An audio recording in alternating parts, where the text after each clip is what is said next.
Oke, di video ini saya akan menjelaskan tentang PDB order tinggi. Apa bedanya dengan materi-materi yang dibahas sebelumnya? Kalau PDB yang kita bahas sebelumnya itu khusus untuk PDB order 1 saja.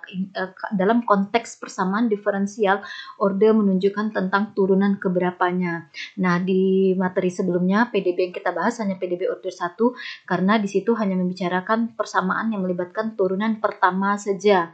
Tidak ada turunan kedua, turunan ketiga, dan seterusnya. Kemudian sistem PDB yang kita bahas juga sistem PDB order 1 di mana yang muncul hanya persamaan dengan variabel tak bebasnya turunan pertamanya saja. Nah, sekarang PDB order tinggi berarti dalam persamaan tersebut tidak hanya ada turunan pertama saja, tapi bisa muncul turunan kedua, turunan ketiga, dan seterusnya. Oke, jadi berikut pengertiannya. PDB order 1 tinggi itu adalah PDB dengan order lebih dari 1. Dengan kata lain, di dalam persamaan diferensial tersebut muncul turunan kedua, muncul turunan ketiga, atau muncul turunan keempat, dan sebagainya. Paling rendah itu muncul turunan kedua. Kalau turunan pertama saja itu cukup PDB order 1. Tapi kalau muncul turunan kedua, maka spesifiknya itu disebut dengan PDB order 2 atau lebih umumnya PDB order tinggi, boleh juga. Kalau misalnya di dalam persamaan itu muncul turunan keempat, maka disebut dengan PDB order 4 atau secara umum boleh juga disebut dengan PDB order tinggi. Jadi order tinggi ini bicara untuk order 2, order 3, dan seterusnya. Nah, salah satu strategi untuk menyelesaikan PDB order tinggi dengan menggunakan metode numerik itu adalah dengan mentransformasi PDB order tinggi menjadi bentuk sistem PDB order 1 sehingga bisa kita selesaikan dengan menggunakan metode Euler dan Runge-Kutta yang sudah dibahas sebelumnya. Jadi penting sekali menguasai metode Euler dan Runge-Kutta untuk sistem PDB order 1 yang dibahas sebelumnya. Oke. Kemudian kita bisa menggunakan metode Euler dan Runge-Kutta juga. Oke. Nah, bentuk umum dari PDB order tinggi itu adalah seperti ini. Nah, ini disebut dengan PDB order N karena muncul turunan tertingginya itu adalah turunan ke N.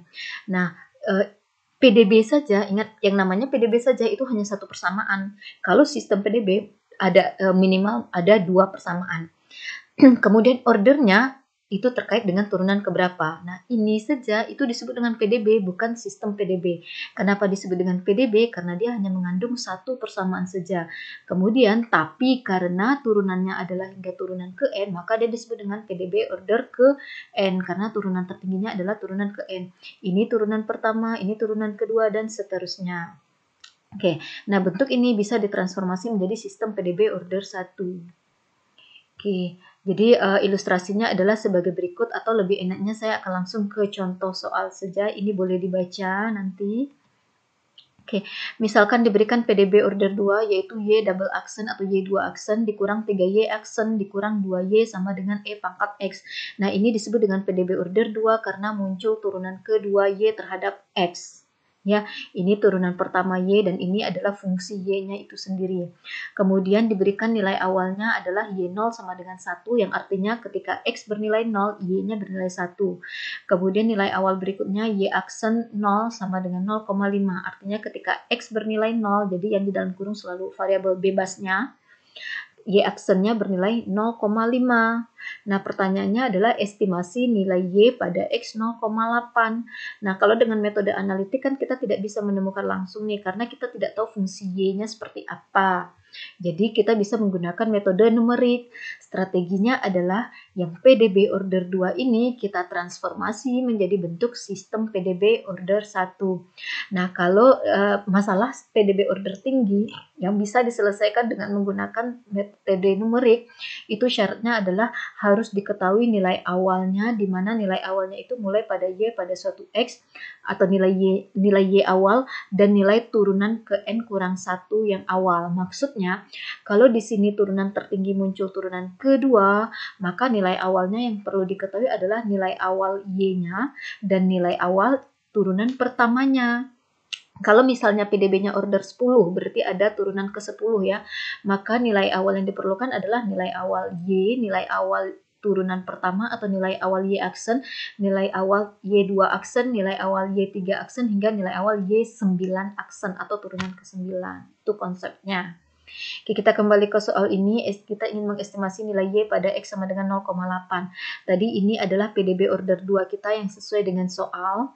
Kemudian kita akan selalu by the way ini kalau kita pindahkan turunan tertinggi kan Y2 aksen nih turunan kedua. Pindahkan usahakan menuliskan yang turunan tertinggi itu sendiri di ruas kiri. Jadi di sini yang kurang 3Y aksen dikurang 2Y pindah ke ruas kanan menjadi tambah ya. Jadi Y2 aksen sama dengan yang ini pindah ke ruas kanan jadi 3Y aksen kurang 2Y di ruas kiri ini pindah ke ruas kanan jadi tambah 2Y. E pangkat X di ruas kanan dia tetap saja di ruas kanan maka tetap saja positif E pangkat X atau ditambah E pangkat X. Karena dia tidak pindah ruas. Jadi di sini yang ruas kirinya awalnya 3 suku menjadi 1 suku ini saja. Yang tadi ruas kanannya hanya 1 suku sekarang menjadi bertambah menjadi 3 suku. Nah, turunan pertama kita akan selalu mulai mengasumsikan atau memisalkan mulai dari turunan pertama kita nyatakan sebagai suatu variabel baru. Nah, di sini kita misalkan Y aksen, turunan pertama kan Y aksen. Kita misalkan Y aksennya sebagai Z. Jadi variabel baru tidak harus Z, boleh W, boleh U, boleh A, terserah. Kemudian kita turunkan kedua ruas ini terhadap variabel bebasnya yaitu X. Nah, mahasiswa yang sudah mengambil mata kuliah kalkulus tahu dong turunan tingkat tinggi ya. Turunan kedua dari Y atau turunan dari Y aksen adalah Y2 aksen. Turunan dari Y2 aksen adalah Y3 aksen. Namun sampai kapan kita butuhnya ya tergantung pada ekspresi awal kita.